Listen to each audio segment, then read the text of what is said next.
Hi friends, അസ്സലാമു അലൈക്കും. Welcome to Gem triplets.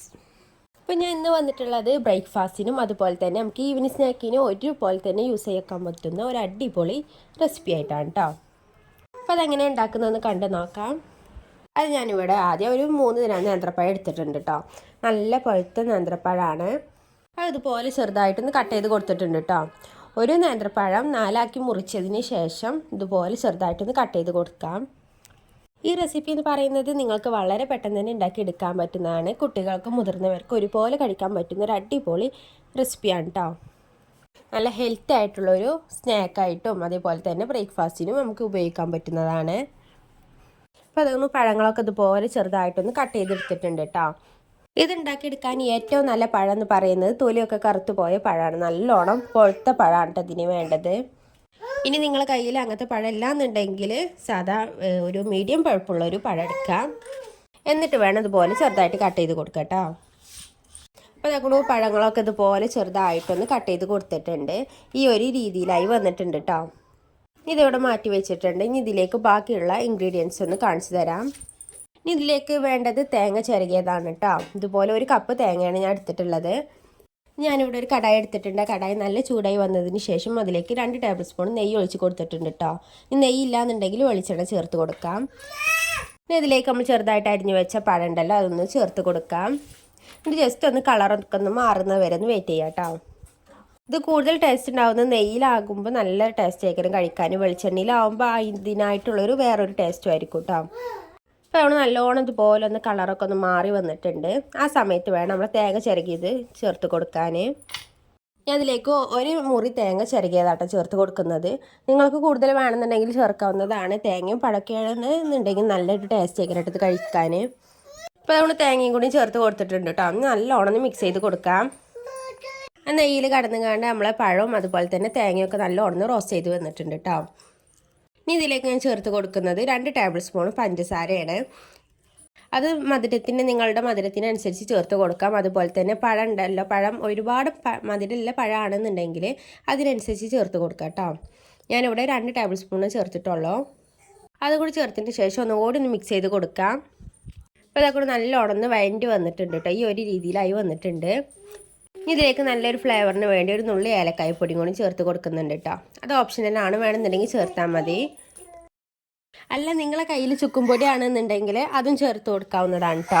ഞാൻ രണ്ടിൻ്റെ ടേസ്റ്റും ഫ്ലേവറും നിങ്ങൾക്ക് ഇഷ്ടമല്ല എന്നുണ്ടെങ്കിൽ ഒന്ന് സ്കിപ്പ് ചെയ്യാവുന്നതാണ്. അപ്പോൾ അതും കൂടി ചേർത്തതിന് ശേഷം നല്ലോണം മിക്സ് ചെയ്ത് കൊടുത്തിട്ടുണ്ട്. ഇപ്പോൾ തന്നെ നമ്മളെ പാടം നല്ലോണം വഴണ്ടി വന്നിട്ടുണ്ട് കേട്ടോ. എന്തുകൊണ്ട് ഈ രീതിയിലൊന്നും ആയി വന്നിട്ടുണ്ട്. നമുക്കൊന്ന് ഫ്ലെയിം ഓഫ് ചെയ്ത് കൊടുക്കാം കേട്ടോ. എന്നിട്ട് നല്ലോണം മിക്സ് ചെയ്ത് കൊടുക്കാം. പഴത്തിൻ്റെ കൂട്ടെന്ന് പറയുന്നത് ഇതിൻ്റെ ഒരു ഫില്ലിംഗ് ആണ്. ഇതിലേക്കുള്ള ബാക്കി ഇൻഗ്രീഡിയൻസ് എന്തൊക്കെയാണെന്ന് കണ്ടു നോക്കാം. അതിന് മുമ്പ് ഇതൊന്ന് ചൂടാറാൻ വേറൊരു പാത്രത്തിലേക്കൊന്ന് മാറ്റി കൊടുത്തിട്ടുണ്ട് കേട്ടോ. നിങ്ങൾ ആദ്യമായിട്ടാണ് എൻ്റെ ഈ ചാനൽ കാണുന്നതെങ്കിൽ ഇതുപോലെ വളരെ പെട്ടെന്ന് തന്നെ ഉണ്ടാക്കിയെടുക്കാൻ പറ്റുന്ന ഒരുപാട് വിഭവങ്ങൾ ചാനൽ അപ്ലോഡ് ചെയ്തിട്ടുണ്ട്. അപ്പോൾ എല്ലാവർക്കും ഇഷ്ടമാണെന്നുണ്ടെങ്കിൽ ചാനലൊന്ന് പോയിക്കാണ്ട് ചെക്ക് ചെയ്ത് നോക്കുക. ഇനി ഞാനിവിടെ ഒരു ബൗൾ എടുത്തിട്ടുണ്ട്. ആ ബൗളിലേക്ക് 3 കോഴിമുട്ടയാണ് പൊട്ടിച്ചൊഴിച്ച് കൊടുക്കുന്നത്. 3 നിങ്ങൾക്ക് 4 വേണമെങ്കിലും എടുക്കാവുന്നതാണ്. കുറയാൻ പാടില്ല കേട്ടോ. മുട്ടൻ്റെ എണ്ണം കുറയരുത്. കൂടുകയാണെന്നുണ്ടെങ്കിൽ വലിയ കുഴപ്പമില്ല. അതുപോലെ നന്നായിട്ടൊന്ന് ഉടച്ചെടുത്തിട്ടുണ്ട്. ഇനി ഇതിലേക്ക് 1/2 ഗ്ലാസ് പാലാട്ടോ ചേർത്ത് കൊടുക്കുന്നത്. 1/2 കപ്പ് പാല്. ഞാനിവിടെ ഗ്ലാസ്സിലാണ് മെഷർമെൻറ്റ് എടുക്കുന്നത്. അതുകൂടി ചേർത്തതിന് ശേഷം ഇതുപോലെ നല്ലോണം ബീറ്റ് ചെയ്തെടുക്കുക കേട്ടോ. സ്പൂൺ വെച്ച് കണ്ടതിന് ബീറ്റ് ചെയ്തെടുത്താൽ മതി. എന്നിട്ട് നല്ലൊരു ഫ്ലേവറിന് വേണ്ടി ഒരു നുള്ളി ഏലക്കായ പൊടിയും കൂടി ചേർത്ത് കൊടുത്തിട്ടുണ്ട് കേട്ടോ. അതുപോലെ നല്ല മധുരത്തിന് വേണ്ടി 1 ടേബിൾ സ്പൂൺ പഞ്ചസാരയും കൂടി ചേർത്ത് കൊടുക്കാം. പിന്നെ നല്ലോണം ഇതുപോലെ ഒന്ന് ബീറ്റ് ചെയ്തെടുക്കാം കേട്ടോ. പഞ്ചസാരയൊക്കെ നല്ലോണം ഒന്ന് അലിഞ്ഞ് വരണം. അതിന് വേണ്ടി നല്ലോണം മിക്സ് ചെയ്ത് കൊടുക്കാം കേട്ടോ. അപ്പോൾ നമ്മൾ മിക്സ് ചെയ്തെടുത്തിട്ടുണ്ട്. ഇനി നമുക്കിതൊന്ന് വേവിച്ചെടുക്കാം. അതിന് വേണ്ടി ഞാനിതുപോലെ ഒരു പഴയ പാൻ എടുത്തിട്ടുണ്ട് കേട്ടോ. ആ പാൻ നല്ല ചൂടായി വന്നതിന് ശേഷം അതിൻ്റെ മുകളിൽ ഇതുപോലെ ഒരു കടായി വെച്ചിട്ടുണ്ട്. അതുകൊണ്ട് നല്ല ചൂടായി വന്നതിന് ശേഷം അതിലേക്ക് 1 ടേബിൾ സ്പൂൺ നെയ്യോ അല്ലെങ്കിൽ ഓയിലോ ഒന്ന് ചേർത്ത് കൊടുക്കാം കേട്ടോ. എന്നിട്ട് ഇതിൻ്റെ എല്ലാ ഭാഗത്തും ഒന്ന് ബ്രഷ് ചെയ്ത് കൊടുക്കാം. നമ്മളെ കടായിൽ നിന്ന് പെട്ടെന്ന് തന്നെ വിട്ട് പോരാനാണ് ഇതുപോലെ ചെയ്യുന്നത്. എന്നിട്ട് വേണം നമ്മൾ ആ ബാറ്റർ ഉണ്ടല്ലോ, മുട്ടൻ്റെയും പാലിൻ്റെയും ആ ബാറ്റർ ഇതിലേക്ക് പകുതിയോളം ഒഴിച്ച് കൊടുക്കാം കേട്ടോ. അതാണ് ഇതുപോലെ പകുതിയോളം ഒന്ന് ഒഴിച്ച് കൊടുത്തിട്ടുണ്ട്. ഇനി ഇതൊരു 1 മിനിറ്റ് നേരം ഒന്ന് വേവിച്ചെടുക്കാം കേട്ടോ. ജസ്റ്റ് നടുഭാഗം ഒന്ന് ചൂടായി വന്നാൽ മാത്രം മതി. എന്നിട്ട് വേണം ഇതിൻ്റെ സെൻറ്റർ ഭാഗത്തേക്ക് നമ്മുടെ ഫില്ലിംഗ് ഒന്ന് തയ്യാറാക്കിയ ഫില്ലിംഗ് ഉണ്ടല്ലോ അതൊന്ന് ചേർത്ത് കൊടുക്കാം.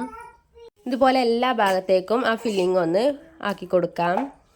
നിങ്ങൾക്ക് ഈ വീഡിയോ കണ്ടിരിക്കുന്ന സമയത്ത് ഇഷ്ടമാകുന്നുണ്ടെങ്കിൽ ഒന്ന് ലൈക്കും കൂടി ചെയ്ത് സപ്പോർട്ടാക്കാം കേട്ടോ.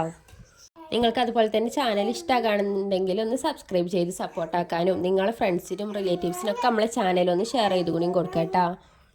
നല്ല ഹെൽത്തി ആയിട്ടുള്ള ഫുഡ് ഐറ്റംസ് ആണ് ഞാൻ ഉണ്ടാക്കുന്ന ഓരോ വിഭവങ്ങളും. ഇപ്പോൾ എന്തായാലും നിങ്ങളൊന്ന് ചാനൽ ചെക്ക് ചെയ്ത് നോക്കുക. ഇപ്പോൾ നമ്മൾ ഫില്ലിങ്സൊക്കെ ഇതുപോലെ ഒന്ന് എല്ലാ ഭാഗത്തേക്കും ഒന്ന് ആക്കി കൊടുത്തിട്ടുണ്ട് കേട്ടോ. ഇനി അതിൻ്റെ മുകൾ ഭാഗത്തേക്കും ബാക്കിയുള്ള ബാറ്ററും കൂടി ഒഴിച്ച് കൊടുക്കാം കേട്ടോ. പിന്നെ 5 മിനിറ്റ് നേരെ ഇത് അടച്ചിട്ട് കാണാൻ നല്ലോണം വേവിച്ചെടുക്കാം. ഫ്ലെയിം മീഡിയം ഫ്ലെയിമിലാക്കി കണ്ടിട്ടോ. ഈ രീതിയിൽ നിന്ന് നമ്മൾ കടായിൽ നിന്ന് വിട്ടു പോരുന്ന ടൈമിൽ വേറൊരു പാനിലേക്ക് മാറ്റി കൊടുത്തുകാണ്ട് ഈ ഭാഗം കൂടി ഒന്ന് വേവിച്ചെടുക്കണം. അപ്പോൾ ആ ഭാഗം വേവിച്ചെടുത്തത് വീഡിയോയിൽ പെട്ടില്ല കേട്ടോ, എല്ലാവരോടും സോറി ചോദിക്കുകയാണ്. അപ്പോൾ ഇതാണ് അടിഭാഗം. ഇനി മുകൾ ഭാഗം എങ്ങനെയുണ്ടെന്ന് കാണിച്ചു തരാം. അതുകൊണ്ട് ഈ രീതിയിലായിരിക്കും നമ്മളുടെ മുകൾ ഭാഗം വരുന്നത്. ഇനി നിങ്ങളെ കയ്യിൽ നട്ട്സ് എന്തെങ്കിലും ഉണ്ടെന്നുണ്ടെങ്കിൽ വേവിച്ചെടുക്കുന്ന സമയത്തൊന്ന് മുകൾ ഭാഗത്തൊന്ന് ആക്കി കൊടുത്താൽ മതി കേട്ടോ. ഇനി അതുപോലെ ഒന്ന് കട്ട് ചെയ്ത് കൊടുത്തിട്ടുണ്ട്. നല്ല സോഫ്റ്റായിട്ടത് കഴിക്കാൻ നല്ല ടേസ്റ്റാണ്. ഇപ്പോൾ ഇതുപോലെ ആയിരിക്കട്ടെ അതിൻ്റെ ഉൾവശം എന്ന് പറയുന്നത് തേങ്ങൻ്റെ ഒരു ഫില്ലിങ്ങും കൂടി ഉള്ളതാണ്. അപ്പോൾ എല്ലാവർക്കും ഇഷ്ടമായെന്ന് വിചാരിക്കുന്നു. ഇന്നത്തെ വീഡിയോ എത്ര ഉള്ളട്ടെ, ഇഷ്ടമായെന്ന് വിചാരിക്കുന്നു. ഇഷ്ടമായെങ്കിൽ ലൈക്ക് ചെയ്ത് സപ്പോർട്ടാക്കാൻ മറക്കരുത്. നാളെ ഇൻഷാ അല്ലാഹ് മറ്റൊരു വീഡിയോ ആയിട്ട് വരുന്നുണ്ട് കേട്ടോ. അപ്പോൾ അതുവരേക്കും അസ്സലാമു അലൈക്കും, ബൈ.